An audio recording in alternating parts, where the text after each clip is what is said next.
Hello दोस्तों, स्वागत है आपका मेरे इस चैनल पर। आज मैं एक नई कहानी लेकर आई हूँ जिसका टाइटल है गाय और शेर। तो कहानी शुरू करते हैं। एक पहाड़ी के नीचे रामगढ़ नाम का एक गांव था। गांव के सारे जानवर हरी घास खाने के लिए सुबह उसी पहाड़ी के ऊपर बसे जंगल में जाते और शाम होते होते घर वापस आ जाते थे। हर दिन की तरह लक्ष्मी नाम की एक गाय अन्य गायों के साथ उसी पहाड़ी के जंगल में घास खाने के लिए गई थी।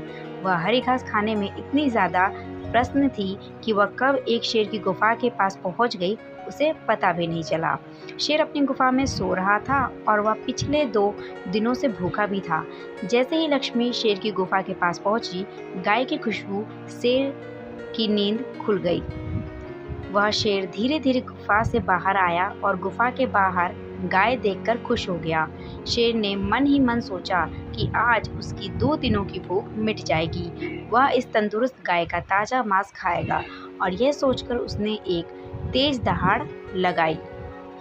लक्ष्मी शेर की दहाड़ सुनकर डर जाती है। जब वह अपने आसपास देखती है तो वहाँ दूर दूर तक उसको कोई भी दूसरी गाय नहीं दिखती। जब वह हिम्मत करके पीछे मुड़ी तो उसे सामने शेर खड़ा हुआ दिखाई दिया। उस शेर ने लक्ष्मी को देखकर फिर से दहाड़ लगाई और लक्ष्मी से कहा, मुझे 2 दिनों से कोई शिकार नहीं मिल रहा था। मैं भूखा था, शायद इसलिए भगवान ने मेरा पेट भरने के लिए तुझे मेरे यहाँ पर भेजा है। आज मैं तुझे खाकर अपनी भूख मिटा लूँगा। शेर की बात सुनकर लक्ष्मी डर जाती है। वह रोते हुए शेर से कहती है, मुझे जाने दो, मुझे मत खाओ। मेरा एक छोटा बच्चा है जो अभी सिर्फ मेरा ही दूध पीता है और उसे घास खाना अभी तक नहीं आया है। लक्ष्मी की बात सुनकर शेर हंसते हुए कहता है, तो क्या मैं अपने हाथ में आज शिकार को ऐसे ही जाने दूँ?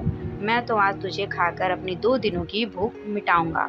शेर के ऐसा कहने पर लक्ष्मी उसके सामने रोने लगी और विनती करते हुए कहती है, आज मुझे जाने दो। मैं आज अपने बछड़े को आखिरी बार दूध पिला दूंगी और उसे बहुत सारा प्यार करके कल सुबह होते ही तुम्हारे पास आ जाऊंगी। फिर तुम मुझे खा लेना और अपना भूख मिटा लेना। शेर लक्ष्मी की यह बात मान जाता है और धमकी देते हुए कहता है, अगर कल तू नहीं आई तो मैं तेरे गांव आऊंगा, फिर तुझे और तेरे बेटे दोनों को खा जाऊंगा।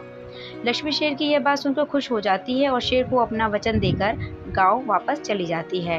वहां से वह सीधे अपने बछड़े के पास जाती है, उसे दूध पिलाती है और बहुत सारा प्यार करती है। फिर बछड़े को शेर के साथ हुई सारी घटना बताती है और कहती है कि उसे अब अपना ख्याल खुद ही रखना होगा। वह कल सुबह होते ही अपना वचन पूरा करने के लिए शेर के पास चली जाएगी। अपनी माँ की बातें सुन के बछड़ा रोने लगता है। दूसरे दिन सुबह होते ही लक्ष्मी जंगल की तरफ निकल जाती है और शेर की गुफा के सामने पहुंचकर शेर से कहती है, अपने वचन के अनुसार मैं तुम्हारे पास आ गई हूँ, अब तुम मुझे खा सकते हो। गाय की आवाज़ सुनकर शेर अपनी गुफा से बाहर निकल कर आता है और भगवान के अवतार में प्रकट होते हैं। वह लक्ष्मी से कहते हैं, मैं तो बस तुम्हारी परीक्षा ले रहा था। तुम अपने वचन की पक्की हो, मैं इससे बहुत प्रसन्न हूँ। तुम अब अपने घर और बछड़े के पास वापस जा सकती हो।